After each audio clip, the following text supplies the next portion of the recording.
नमस्ते, कैसे हो आप सभी। जय माता दी सभी को। आज हम जैसे यूपी पीजीटी का परीक्षा 15 और 16 अक्टूबर को है, तो आज हम वही प्रीवियस ईयर पेपर को सॉल्व करेंगे। हिंदी 2016 का पेपर है, तो शुरू करते हैं। पहला क्वेश्चन है, काव्य का सर्वस्व कहा जाता है। तो काव्य का सर्वस्व किसे कहा जाता है? ऑप्शन है ध्वनि, अलंकार, वक्रोक्ति और रीति। तो इसका आंसर होगा काव्य का सर्वस्व अलंकार को कहा जाता है। काव्य का शरीर शब्द और अर्थ है, यानी काव्य का काव्य का शरीर शब्द और अर्थ है, तो उसको अलंकित करने वाले अलंकार ही काव्य की आत्मा है। अलंकार सिद्धांत के प्रवर्तक कौन है? तो भामा है। दो क्वेश्चन बना इसका कि काव्य का सर्वस्व किसे कहा जाता है, तो अलंकार को कहा जाता है। तो फिर काव्य का शरीर क्या है? काव्य के शरीर का अर्थ है, जो काव्य है उसका शरीर का अर्थ है, और उसको अलंकित करने वाले को ही काव्य की आत्मा यानी काव्य शरीर है। और उसमें जो अलंकरण, जो महत्व होती है काव्य में, उसकी वो आत्मा होती है।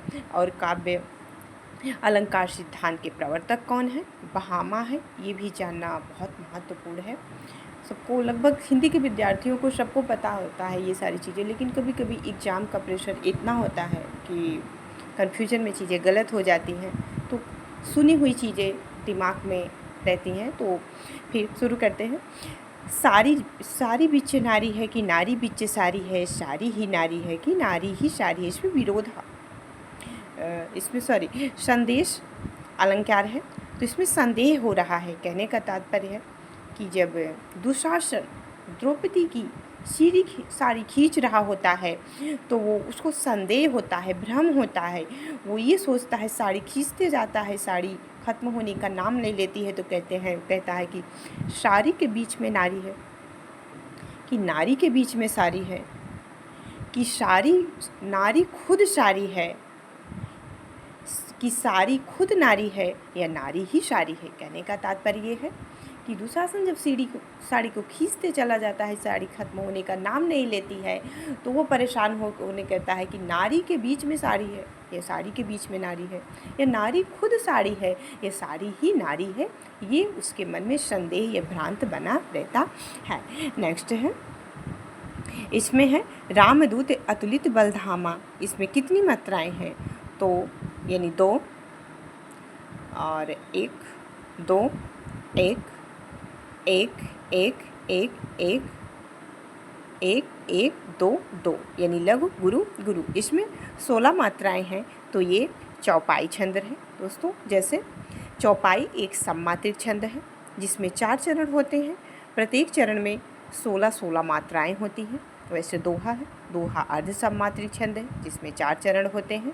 पहले फिर 13 और 11 मात्राएं होती हैं। वैसे सोठा उसका उल्टा होता है। फिर ये थे 3 क्वेश्चन।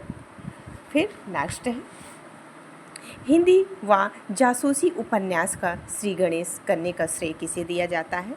तो हिंदी और जासूसी उपन्यास का श्री गणेश करने का श्रेय देवकीनंदन खत्री को दिया जाता है। ये हिंदी साहित्य में जासूसी और तिलस्मी उपन्यासों का श्री गणेश देवकीनंदन खत्री से प्राप्त है। इनके द्वारा रचित चंद्रकांता संतति जो 24 भाग में है, नरेंद्र मोहिनी, वीरेंद्र मोहिनी, कुसुम कुमारी, काजल की कोठरी, अनूठी बेगम, गुप्त गोदना, श्री भूतनाथ, यानी 6 भाग 1907 में, ये अधूरा है। और इसको किसने पूरा किया? इनका एक अधूरा उपन्यास है, जिसको पूरा इनके पुत्र देवकीनंदन खत्री ने की। देवकीनंदन खत्री दुर्गानाथ के पुत्र दुर्गानाथ खत्री ने अपने पिता कृत भूतनाथ को शेष पूरा किया था। किस रचना को पूरा किया था? भूतनाथ को। भूतनाथ किसकी रचना है? देवकीनंदन खत्री की रचना है। कैसी रचना है? एक अपूर्ण रचना। उसको किसने पूरा किया? दुर्गादास खत्री ने किया। दुर्गादास खत्री कौन थे? ये देवकीनंदन खत्री के पुत्र थे। फिर इसमें कुल कितने भाग थे? इसमें 21 भाग थे। चंद्रकांता संतति में कुल कितने भाग थे? 24 भाग थे। नेक्स्ट है, सीरीज़ के फूल नाटक की विधा क्या है? तो सीरीज़ का फूल नाटक ललित विधा है। तो दोस्तों महत्वपूर्ण है। कभी ललित निबंधों को पूछा जाता है, कभी ललित रचनाकारों का नाम पूछा जाता है। तो सीरीज़ का फूल एक ललित निबंध है जिसके रचयिता हैं सीरीज़ के फूल के रचयिता हैं हजारी प्रसाद द्विवेदी। इनके अन्य निबंध हैं अशोक के फूल, बसंत आ गया, मेरी जन्मभूमि, एक कुत्ता और एक मैना, नया वर्ष, खाली दिमाग है, वर्षा, धनपत से घनश्याम तक, कुटज, साहित्य में हिमालय की परंपरा, जीवेम, सरदा, शतम, देवदारू, आत्मदान का संदेह, वाह, बसंत, नाखून क्यों बढ़ते हैं, घर जोड़ने की माया एवं गुरु नानक देव।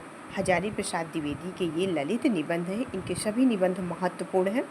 अशोक का फूल, बसंत आ गया, मेरी जन्मभूमि, एक कुत्ता एक मैना, नया वर्ष, खाली दिमाग, वर्षा धनपत से घनश्याम तक, कुटज, साहित्य में हिमालय की परंपरा, जीवेम, सरद, शतम, देवदारू, आत्मदान का संदेह, वाहक, बसंत, नाखून क्यों बढ़ते हैं, घर जोड़ने की माया एवं गुरु नानक देव। ये हजारी प्रसाद द्विवेदी के निबंध हैं।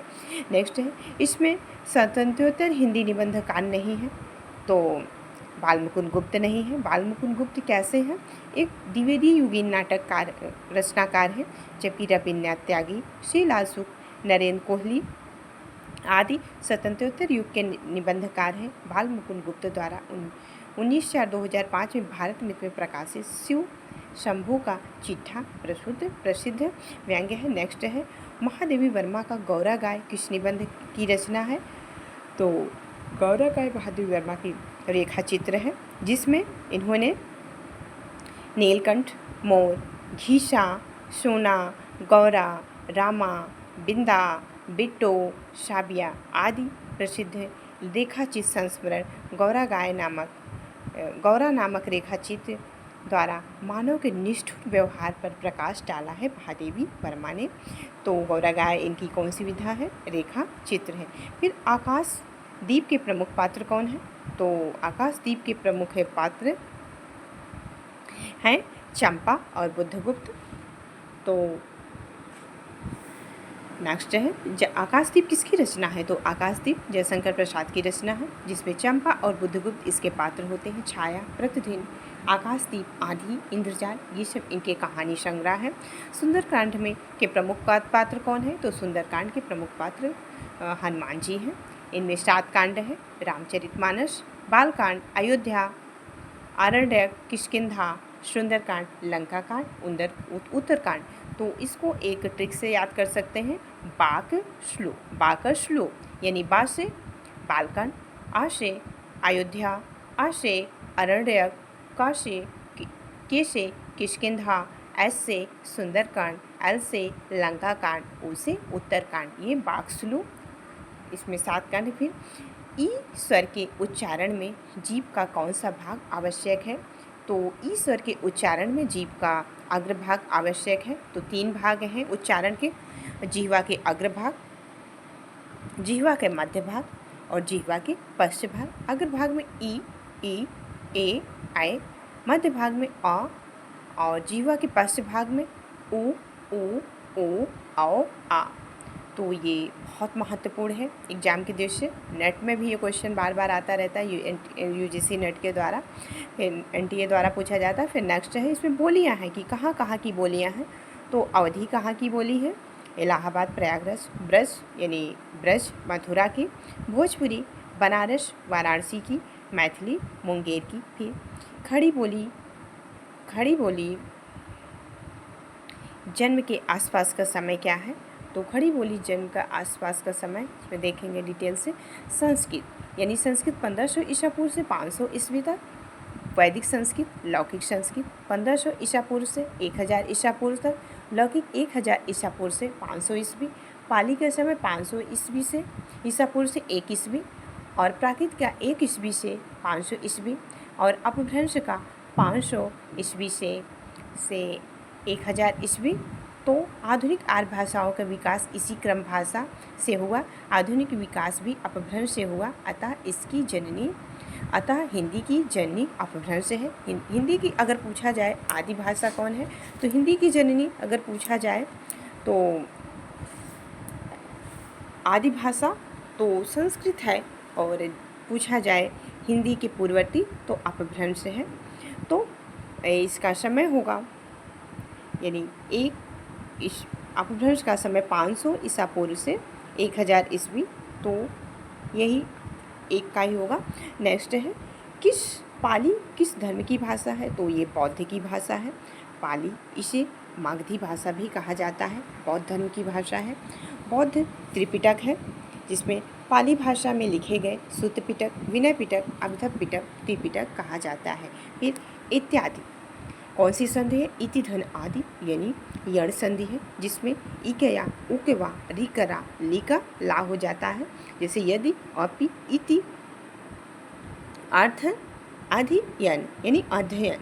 फिर नेक्स्ट है इसमें कौन सा पुल्लिंग है, तो मोती पुल्लिंग है। मोती पहना जाता है, मोती होता है, रात होती है, सांस होती है, मूर्खता होती है, ये सब स्त्रीलिंग है। इसमें विराम चिन्ह को दिया है, यानी अल्प विराम, विस्मयबोधक, अर्ध विराम और निर्देश। फिर अशुद्ध वाक्य इसमें चुनने को दिया है, तो इसमें क्या होगा, राम ने एक किताब खरीदी, सीता ने खाया, मैंने घोड़ा देखा। राम ने कहानी सुनी तो गलत होगा, राम ने एक किताब खरीदी होगा, राम ने किताब खरीदी। शुद्ध इसका होगा, राम ने एक किताब खरीदी, न कि खरीदे। फिर नेक्स्ट है लड़की जाए, यह कौन सा वाक्य है, तो ये संभाव्य भविष्य वाक्य है। इसमें लड़की जाए यानी संभाव्य भविष्यकाल। संभाव्य भविष्य वह है जिसमें भविष्य काल में होने वाली क्रिया के विषय का संभावना इच्छा पाई जाती है। जैसे संभवतः आज वर्षा हो, शायद आज मेरा मित्र आए, हो सकता है तुम पास हो जाओ, यानी संभावना व्यक्त की जा रही है। नेक्स्ट है मोहन ने पत्र पढ़ा, या कौन है, पढ़ा होगा, ये भूत वाक्य में इसका होगा, मोहन ने पत्र पढ़ा होगा। इस वाक्य में संदिग्ध भूत काल होगा। फिर संदिग्ध, इसमें संदेह बना रहता है कि भूतकाल में पूरा हुआ या नहीं, तुमने गाया होगा। जैसे इनमें जायसी की रचना नहीं है, तो जायसी की रचना है पद्मावत, अखरावत, आखिरी कलाम। इंद्रावती नूर मोहम्मद की रचना है, जिसमें पद्मावत, अखरावत, आखिरी कलाम चित्र रेखा है। कहरनामा, मसलनामा, कन्हावत, ये सूफी कवि मलिक मोहम्मद जायसी की रचनाएं हैं। इंद्रावती नूर मोहम्मद की रचना है। बिसल देव रासो के रचयिता कौन है, बिसल देव रासो के रचयिता है नरपति नाल।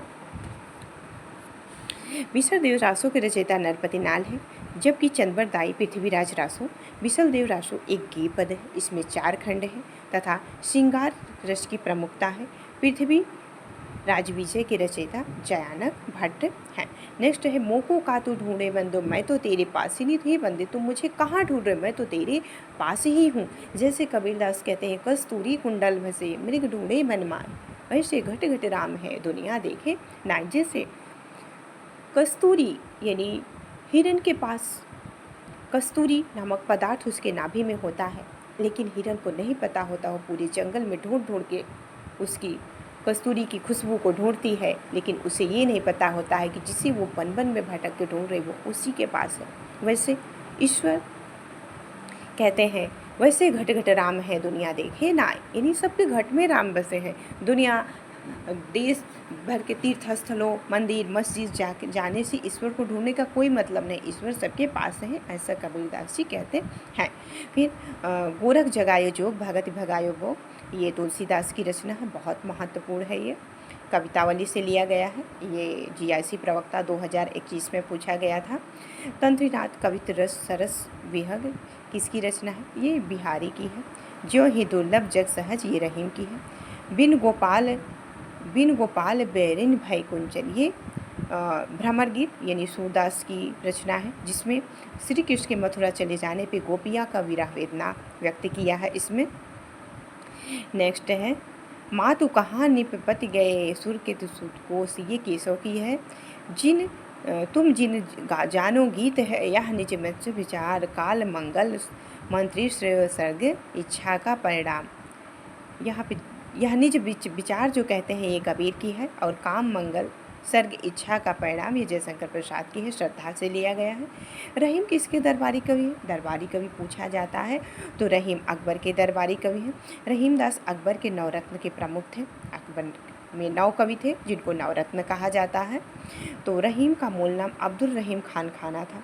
रहीम की प्रमुख रचनाएं दोहावली, नगर शोभा, श्रृंगार सोठा, मदनाष्टक, बरवै नायिका आदि है। फिर बरवै नायिका भेद अवधी भाषा में लिखा प्रथम रीति निरूपक ग्रंथ है। इसकी रचना संस्कृत और भानुदत्त की रचना रसमंजरी के आधार पर हुई है।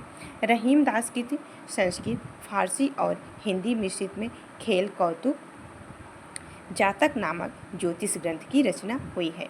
नदी के दीप किसकी रचना है? तो ये अज्ञे की रचना है। तो नदी के दीप सच्चिदानंद हीरानंद वात्स्यन अज्ञे, अज्ञे का पूरा नाम है सच्चिदानंद हीरानंद वात्स्यन अज्ञे, कभी कभी पूरा नाम पूछता है। तो अज्ञे की प्रमुख कविताएं हैं असाध्य वीणा और कालगी बाजरे, सांप, हरी घास के छड़ में, जितना तुम्हारा सच, शब्द और सत्य, यह दीप अकेला, सोन मछली, पहचान, इशारे, जिंदगी के हवाई अड्डे की विदाई, ये अज्ञे की प्रमुख रचनाएं थे। अज्ञे को प्रयोगवाद तथा नई कविता का शलाका पुरुष कहा जाता है। महत्वपूर्ण पॉइंट है। इनको कुट्टीचाटन नाम से भी जाना जाता है, ये इनका उपनाम है। फिर राम कथा पर आधारित कौन सा है? तो भूमिजा है, जिसमें राम कथा के काव्य आधारित प्रगतिवादी कवि नागार्जुन की है। भूमिजा किसकी रचना है?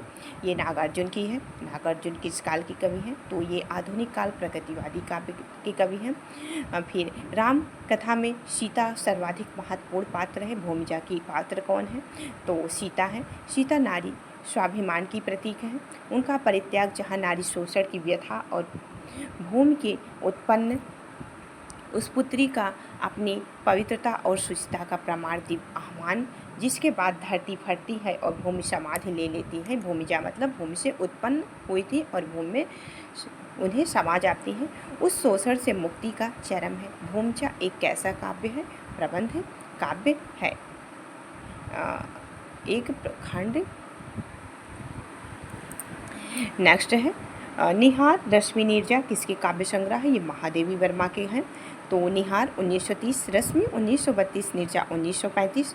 निहार 1930, रश्मि 1935, नीरजा निहार 1930, रश्मि 1932, नीरजा 1935, सांदगीत 1936, यामा 1940, दीपशिखा 1942, सप्तपड़ा 1960, अग्निरेखा 1990, गीत पर्व 1970, नीलांबरा 1983, प्रथम आयाम 1974, परिक्रमा 1974, संधिनी 1965 आदि महादेवी की काव्य कृतियाँ हैं।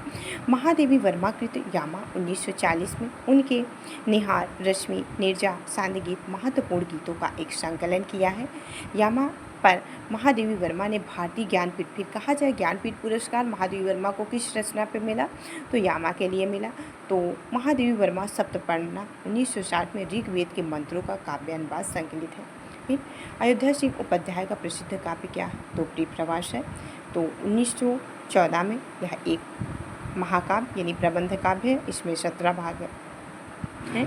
फिर कामायनी महाकाव्य है 1935 जयशंकर प्रसाद का, इसमें 15 सर्ग हैं। साकेत एक महाकाव्य 1931 में मैथिली शरण गुप्त में, इसमें 9 सर्ग हैं। फिर कुरुक्षेत्र प्रबंध काव्य है, इसमें 1946 में राम धारी सिंह दिनकर की रचना है। बाबू श्याम सुंदर दास किस प्रसिद्ध छायावादी किस रूप में प्रसिद्ध हैं? तो ये श्याम सुंदर दास एक आलोचक के रूप में प्रसिद्ध थे। तो श्याम सुंदर दास एक आलोचक के रूप में प्रसिद्ध थे। हिंदी में एकेडमिक आलोचना, अध्यात्म की आलोचना का सूत्रपात बाबू श्याम सुंदर दास ने किया। श्याम सुंदर दास की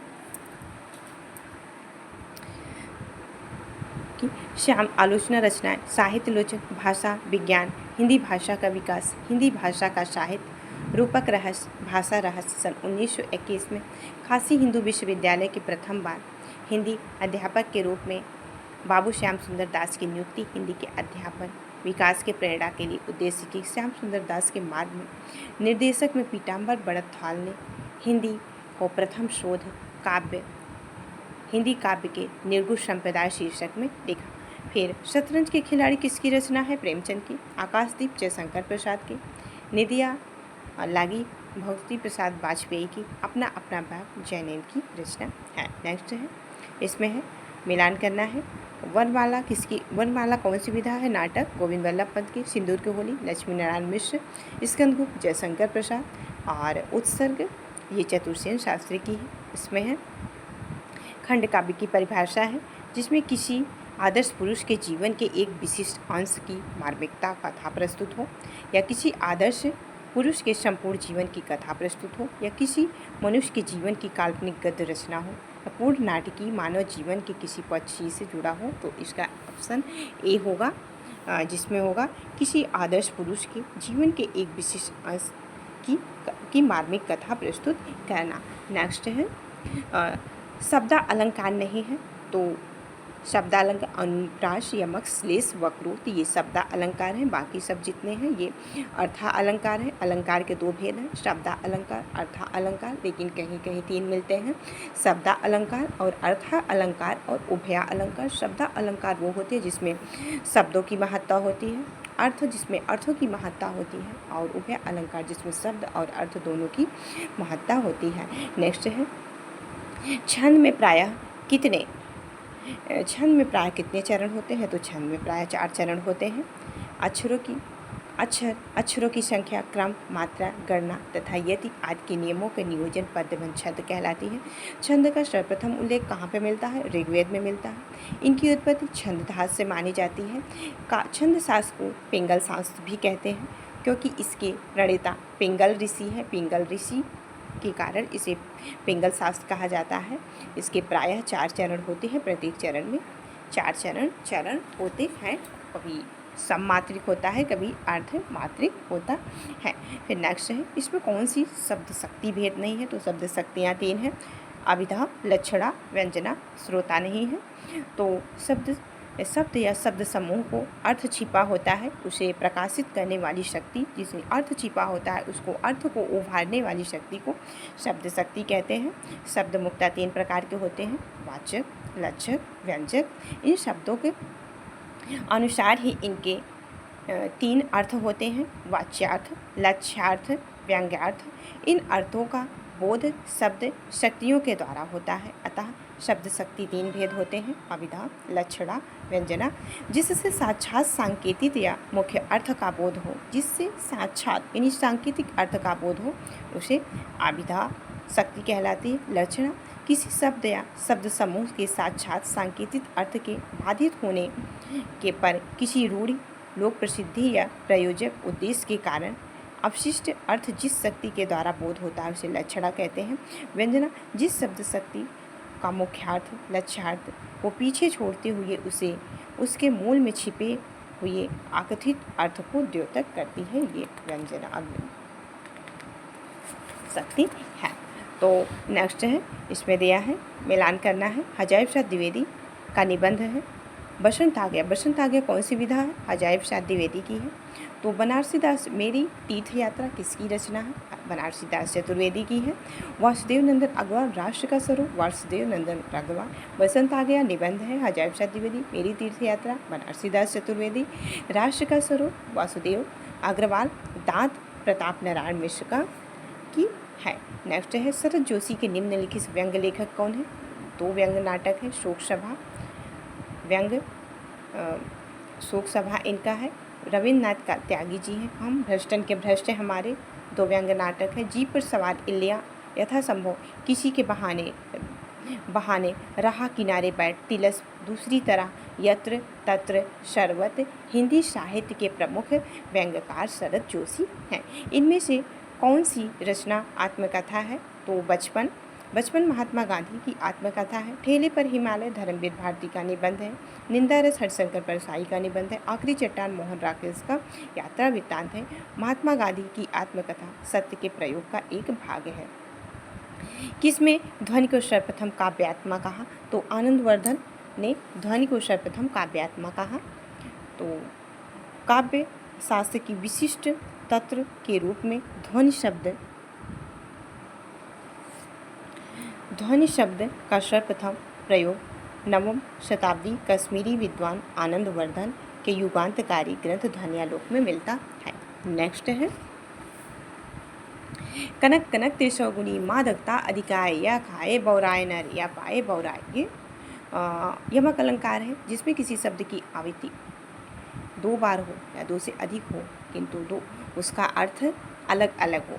कनक कनक मतलब सोना, कनक मतलब धतूरा। एक कनक का अर्थ होता है ज़्यादा सोना, यानी दौलत पा जाने से इंसान को कुछ भी नहीं समझ में आता है, और कभी धतूरा खा जाने से इंसान भी वो पागल हो जाता है। फिर है पा, कौन सी है? उपोप धमनिया नामोष्ठ कंठ इचुई सणाम तालु, कंठ अकुह विसर्जनीय नाम कंठ आ कवर्ग हा और विसर्ग ये कंठ है। चवर्ग तालव्य है, टवर्ग मूर्धन्य है, दंत तवर्ग है, पवर्ग ओष्ठ है, सरस वंत है, दंतोष्ठ वाफा है, हा काकल्य ध्वनि है। इनमें से कौन सी पश्चिमी बोली हिंदी की है?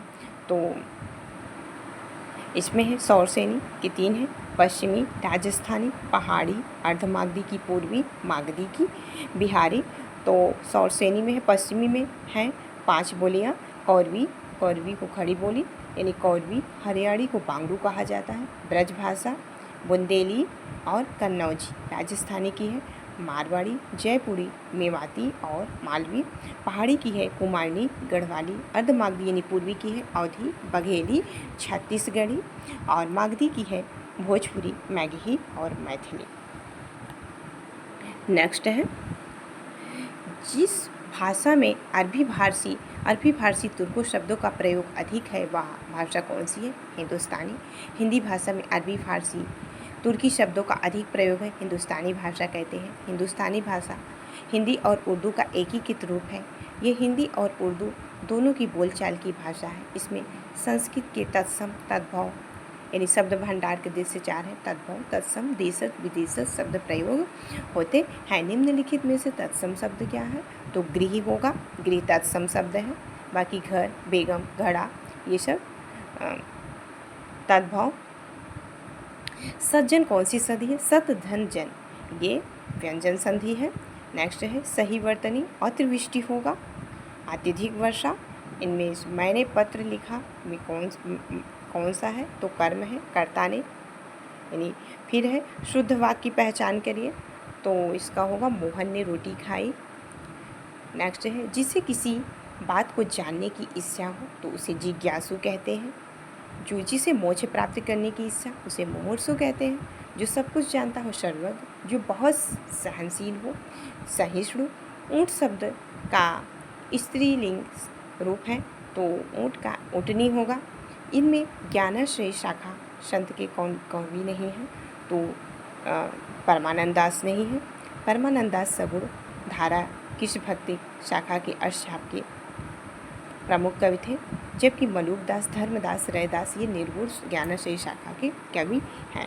नेक्स्ट है इसमें से पद्मावत की पंक्ति नहीं है, तो ये मधुकर हंसी सुझाए साह हंसी ये इनकी पंक्ति नहीं है। तो रामचंद्रिका के लेखक कौन है? तो रामचंद्रिका केशवदास की रचना है। केशवदास की रचना है रसिक प्रिया, रामचंद्रिका, रसिक प्रिया, कौप्रिया, रतन भावनी, वीर सिंह देवचरित, विज्ञान गीता, जहांगीर जयसिंधिका, नासिक छंदमाला, केशव। आचार्य रामचंद्र शुक्ल ने केशवदास को हृदयहीन कवि कहा। पृथ्वी राज किसके प्रति अनुरक्त थे? संयोगिता के प्रति अनुरक्त थे। इसमें कुल 69 छंद हैं, डिंगल भाषा में है। आचार्य रामचंद्र शुक्ल ने चंद्रबरदाई को हिंदी का प्रथम महाकवि कहा। पृथ्वीराज रासो को हिंदी का प्रथम महाकाव्य कहा। तुम मारे घर आयो प्रीतम प्यारो ये मीराबाई की पंक्ति है। चुन मिलन का नाम मत लो विरह ये महादेवी वर्मा। जाति पाति विवाह उत्तम ये विद्यापति की है। कंद भोज कंदमूल भोज ये भूषण की रचना है। इसमें मैथिली शरण गुप्त की रचना नहीं है। तो प्रेम पथिक मैथिली शरण गुप्त की रचना नहीं है, जयशंकर प्रसाद की रचना है। उर्वशी, वन मिलन, प्रेमराज, अयोध्या का उद्धार, सुखोच्छ्वास, भब्रुवाहन, कानन कुसुम, महाराणा का महत्व, चित्राधार, झरना, आंसू, लहर, कामायनी ये जयशंकर प्रसाद की रचना है। भारत भारती, जयदत्त वध, यशोधरा आदि मैथिली शरण गुप्त की रचनाएं हैं। इनकी अन्य रचनाएं हैं रंग में भाग, किसान, विकट भट, गुरुकुल, शाकेर, झंकार, द्वापर, जय भारत, विश्वप्रिया, सिद्धराज, हिंदू, पंचवटी। नेक्स्ट है कुकुरमुत्ता, नए पत्ते, तुलसीदास की रचना है। तो ये निराला की रचना है, छायावादी कवि है निराला। इनकी रचना है अनामिका, परिमल, गीतिका, अणिमा, बेला, अर्चना, आराधना, गीतकुंज, साधकांजलि। फिर है नागार्जुन का असली नाम क्या था? तो वैद्य नाम था। नागार्जुन का असली नाम वैद्यनाथ था। इन्होंने दरभंगा के बिहार में अपने पिता उमा देवी गोकुल मिश्र। नागार्जुन का पहला साहित्यिक उपनाम यात्री था। संस्कृत या मैथिली में यात्री नाम से रचनाएं की। नई कविता के तीसरा सप्तक के कवि हैं तो केदारनाथ हैं।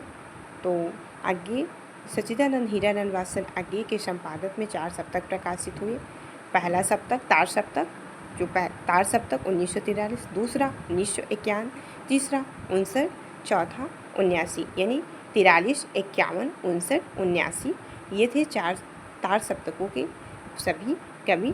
फिर नेक्स्ट है अलंकारों के कितने भेद हैं? तो अलंकारों के 3 भेद हैं। अलंकरोत इति, जिसका अर्थ होता है आभूषण यानी भूषित करने वाले उपादान अलंकार। आचार्य वामन के अनुसार जो अलंकित करे वह अलंकार है। आचार्य भामा 6वीं सदी को अलंकार संप्रदाय का प्रवर्तक माना। 3 भेद है, अर्थ अलंकार, शब्द अलंकार, उभय अलंकार। बिंदाबाल वर्मा का उपन्यास कौन है? तो मृगनयनी है। और दादा कामरेड यशपाल का है। भाग्यवती सदाराम फुलौरी का है। सेवा सदन प्रेमचंद का है। फिर आदमी का बच्चा कहानी का पात्र है तो बग्गा साहब। आदमी का बच्चा कहानी लेखक यशपाल है। इस कहानी के पात्र बग्गा साहब है। इनकी इकलौती पुत्र डॉली है। कहानी के माध्यम से यशपाल समाज में व्यंग, अमीरी, गरीबी, भेदभाव को दर्शाते हैं। इस कहानी के माध्यम से यशपाल कहते हैं कि धन के अभाव में गरीबों को आवश्यक भोजन व शिक्षा नहीं मिलते। उन्हें समाज में उपेक्षित जीवन बिताना पड़ता है। युगे युगे क्रांति के रचनाकार हैं विष्णु प्रभाकर। टूटते परिवेश, कुहासा के किरण, डरे हुए लोग, वंदिनी, अब और नहीं, सत्ता के आर पार, श्वेत कमल, सूरदास, ये विष्णु प्रभाकर की रचना है। आचार्य वामन के अनुसार काव्य के कितने भेद हैं? तो 20 भेद हैं, जिसमें 10 हैं गुण,